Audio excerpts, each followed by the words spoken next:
subscribing to iCatholic Mobile, you help fund programs that connect you to everything Catholic and provide that lifeline to others in need.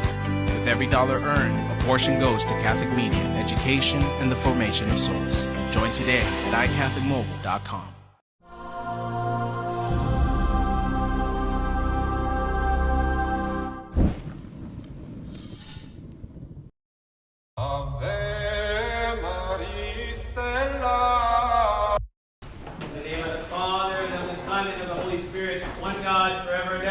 Amen.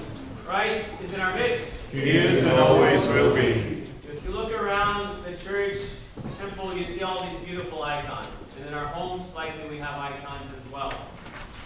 One of the customs we have is we always light candles in front of the icons. Why? It's because the candles remind us that the icons reflect the light of Christ. It's what it means to be a saint. It means to become an undistorted image that is capable of shining the light of God into the world. If you look up at our dome, you may notice that it looks much nicer than it did last Sunday. They came this week and they cleaned it. It's been 11 years, and they were amazed at how much dirt was on the glass panel. In the same way, when we're not careful about how we live the Christian life, we can become spiritually dirty. The image, the likeness of God in us gets covered over by all of the things that happen to us in the course of our life. And so the saints remind us of the importance of always allowing God to work in our lives, to cooperate with the grace of God, so that we can shine the light of God as clearly as possible. And there's one saint today that we commemorate, Saint Demetrios, the holy and great martyr, the Myrrh-Gusher of Thessalonica. We call him the Myrrh-Gusher because his holy relics exude an oil that has been known for healing those who use it with faith in the saint's intercession. And in our tradition, relics or icons that exude myrrh, they're signs of God's grace operating in the world. With St. Demetrios, the fact that his relics exude this myrrh, it shows that he so cooperated with the grace of God in his life, that he was so transformed by God, that even in death, God's grace is still working through him. St. Demetrios lived and suffered around the year of 306, during the reign of the Emperor Galerius Maximian. He was widely admired because of his virtue, his wisdom, and his goodness. More than that, he had great education, a lot of military expertise, and the emperor appointed him to be the commander over the Roman forces in Thessalonica. And he was given the instructions to kill all who called on the name of Christ. Instead, the saint chose to use his power, his wealth, his education, his talent to preach and teach the Word of God. He was responsible for the conversion of a countless number of pagans to the Christian faith. And they weren't converted simply because of his preaching. They were converted because of the witness of his life, his righteousness, his peace, and his love for others. He was a living example of what he preached. And because of this, the Christian population in his region flourished. Word soon reached the emperor, and after a series of military victories in the area of the Black Sea, the emperor decided that he would return to Rome via Thessalonica. He wanted not just to massacre the Christians, but he wanted to investigate St. Demetrios. And when the saint heard that the emperor was coming, he went to his servant and instructed him to give away all of his wealth, saying that he was going to seek heavenly wealth for himself. The emperor arrived in Thessalonica, and he summoned St. Demetrios, and he demanded an account. And the saint boldly confessed that he was a Christian, but he didn't stop there. He denounced the pagan ways of the empire and of the emperor himself. Enraged, the emperor threw him into prison to await execution. After that, the emperor decided to celebrate his great military victories with games and gladiatorial combats. He had a champion with him, a giant of a man who was strong and powerful, who had never been defeated. And his name was Leos. And a young man named Nestor saw the pride of Leos, the pride of the emperor, and he wanted to show them that the only true power comes from Christ alone. And so he ran to the cell of St. Demetrios, and he asked for the saint's blessing and his prayers to challenge Leos. And so St. Demetrios prayed over him. He made the sign of the cross over Nestor's brow and his heart, and he sent him to combat as a David facing a Goliath of a man.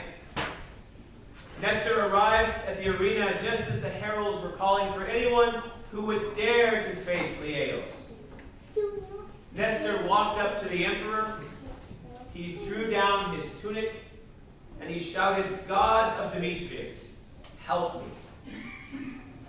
And as the giant rushed at him, Nestor expertly slipped to the side, dispatched him quickly, I'll keep this G-rated today, and was unharmed. The crowd erupted in amazement, wondering how a mere youth, without any skill, without weapons, could have defeated an invincible champion. Now we can see in this God's work, but the emperor, he refused to see the amazing sign, and he ordered Nestor to be arrested and executed on the spot.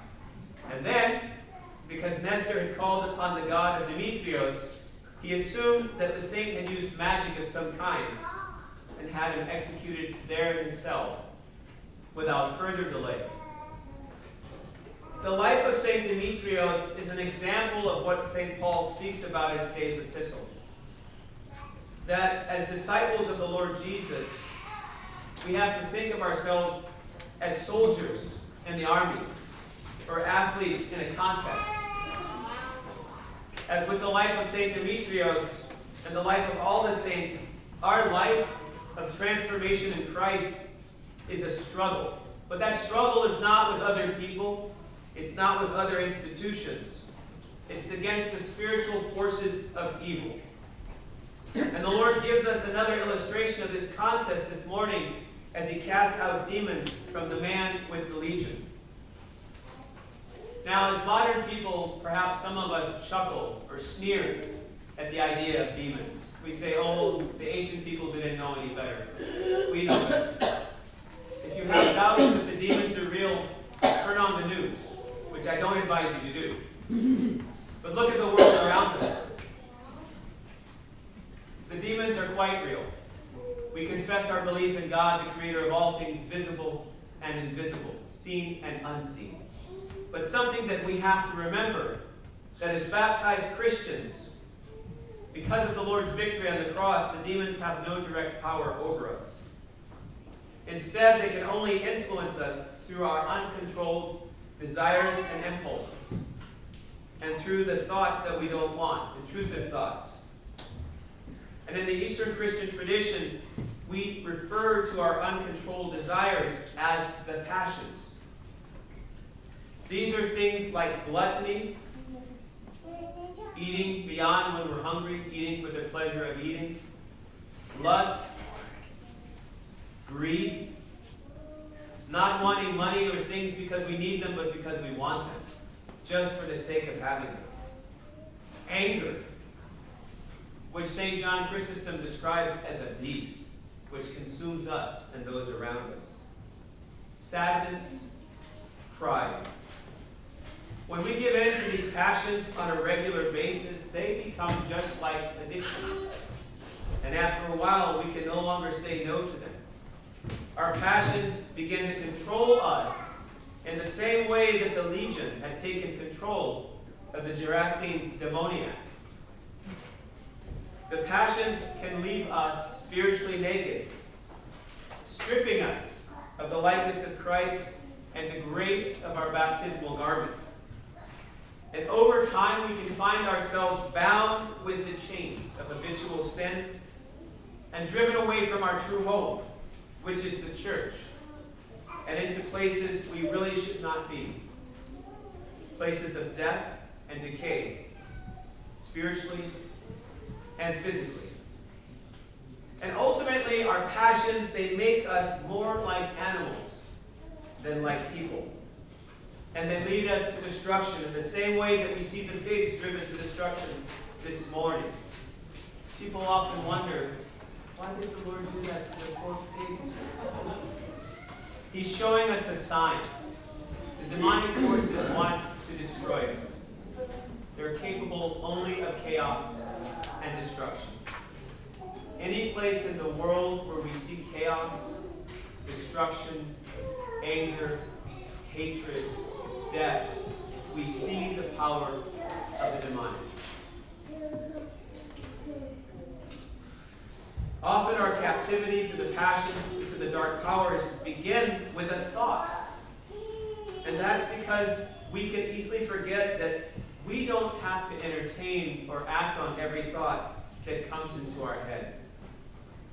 We can't control our thoughts.